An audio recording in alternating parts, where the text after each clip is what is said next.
In late August of 2022, the Osmumten's Fang entered the game through the Tombs of Amascut raid, and what people didn't know back then was that it would become one of the best high-level defense weapons in the game, but also one of the most poorly planned out as well. In this video, I'm going to break down where you can still use the Osmumten's Fang and why it's so undervalued in today's game. Before you do that, guys, if you do enjoy this weapon review series and want to see more, please be sure to leave a like on the video, subscribe if you're new to the channel, and let me know in the comments section which gear or weapon review you'd like to see me do next. Now with that being said, let's hop right into the video. So starting with a basic overview, the Osmumten's Fang has a level 82 attack requirement. It is obtained via the Tombs of Amascut raid as a rare drop. It has a 102 stab bonus, a 75 slash bonus, and a strength bonus of 103. It is a 5-tick weapon, but it has 2 passive effects and a decent special attack. Let's go ahead and break down the very first passive effect, and that is the accuracy roll. Without complicating things too much with mathematical formulas, it's essentially 2 separate and independent accuracy rolls, and if either one is not a 0, then your weapon will hit. This only works on a stab attack style, so not the slash. And this works even better inside the Tombs of Amascut, as NPC defense there is also re-rolled, hereby increases your accuracy. The second passive effect has to do with damage, and in this case, the damage roll rolls between 15 to 85% of your true max hit. If your max hit is normally 40 with the Fang, this will instead roll a 6 to 36, so it will give you essentially a higher floor and a lower ceiling, whereas normal weapons roll between 1 and your max hit. This applies to all attack styles including slash, but does not work with the special attack.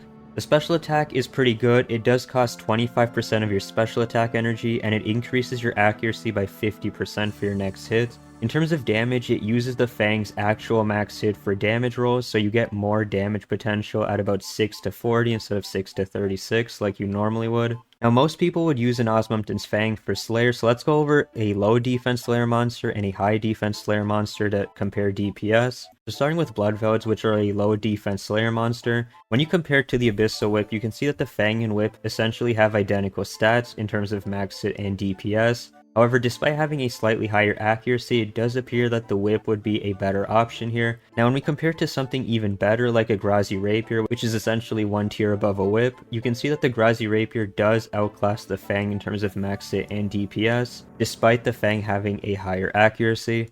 But when we go on to high defense Slayer monsters like Abyssal Demons, we can see that while the Fang has a similar max hit like the Whip, it has a much higher DPS, lower time to kill, and increased accuracy, and this is where the Fang will really shine. And when we look at the Fang against the Grazi Rapier at Abyssal Demons, we can see that despite a lower max hit, it still out DPSs the Grazi Rapier, and it provides a much better accuracy. Now let's say we want to evolve past these Slayer monsters, we can also look at bosses, and some of the bosses that you can use the Osmumten Fang as a good option are Vorkath, the Giant Mole, and even God Wars Dungeon if you're doing Bandos. Now I did want to break down Vorkath, as that is a nice solid boss to do on your own, whereas Corp and Bandos are typically more difficult to do solo and thus less efficient. So looking at 2 different setups for Vorkath, on the left hand side you can see my setup with the Osmumten's Fang, and on the right you can see the setup with a Dragon Hunter's Lance, and in the middle I've broken down what my max hit and my DPS would be given that I have a super combat boost. And despite having an 8 higher max hit, the Dragon Hunter Lance basically has the same time to kill as the Osmumten's Fang, and it is because the Osmumten's Fang has such a nice accuracy boost over the Lance. And despite having a 15% lower max hit, the Osmumten's Fang is about 50 million GP cheaper than the Dragon Hunter Lance, and as such, if you want to go to Rune Dragons, Mithril Dragons, or Vorkath, this is such a nice option if you want to save a bunch of money. Now for those of you who really do want to see other boss DPS comparisons, here is a general Grardor comparison with weapons only. So as you can see, when comparing the Fang to the Salad Blade, the Abyssal Tentacle, and the Inquisitor's Mace, we can see that the Fang, despite having the lowest max hit, does outperform the other 3 alternatives by about 20% in terms of DPS. And another example we can look at is Cerberus. The Fang is very good here, but if you are wearing Inquisitor's armor and have a lot of crush bonus because Cerberus is weak to crush, then it will fall short to the Scythe and possibly even the Inquisitor's Mace. But given how cheap the Fang is, you can definitely still get by with it at Cerberus as well. And finally, I do want to touch up on wilderness use. Now, like I did with the Abyssal Whip in my last weapon review, it does appear that using wilderness-specific weapons will still be more advantageous for you. As you can see, the Fang does outperform the zombie axe, but it does fall short to the melee wilderness weapons like the Vigorous Chain Mace and Ursine Chain Mace.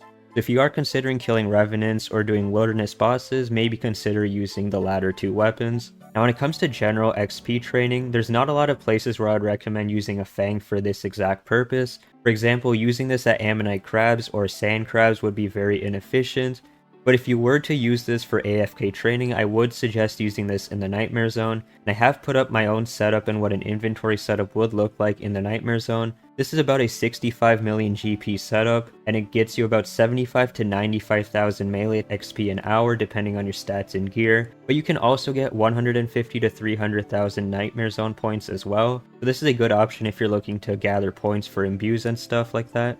Now I also want to talk about the valuation of the weapon. I know earlier I mentioned that this weapon is extremely undervalued, and here is why I think that is. So unfortunately, the Tombs of Amascut did have a very common drop rate for the Osmumten's Fang, and as you can see, as of May 30th, it actually spiked up to around 20 mil, but for several months leading up to this video, it actually stood about 10 million GP cheaper, and it even dipped to 9 mil at one point. Now the reason it may have spiked up so much, essentially doubling in price, is because of a blog post that just came out, and essentially Jagex said that they are considering reducing the purple chance rate across the board for Tombs of Amascut, and they're also considering swapping the weightings of the Fang and Lightbearer with the Elidness Ward. So that could help reduce some of the supply that comes into the game, and I do think that this is an extremely necessary step. However, it might be a little too late, as this high drop rate has been around for nearly 3 years at this point.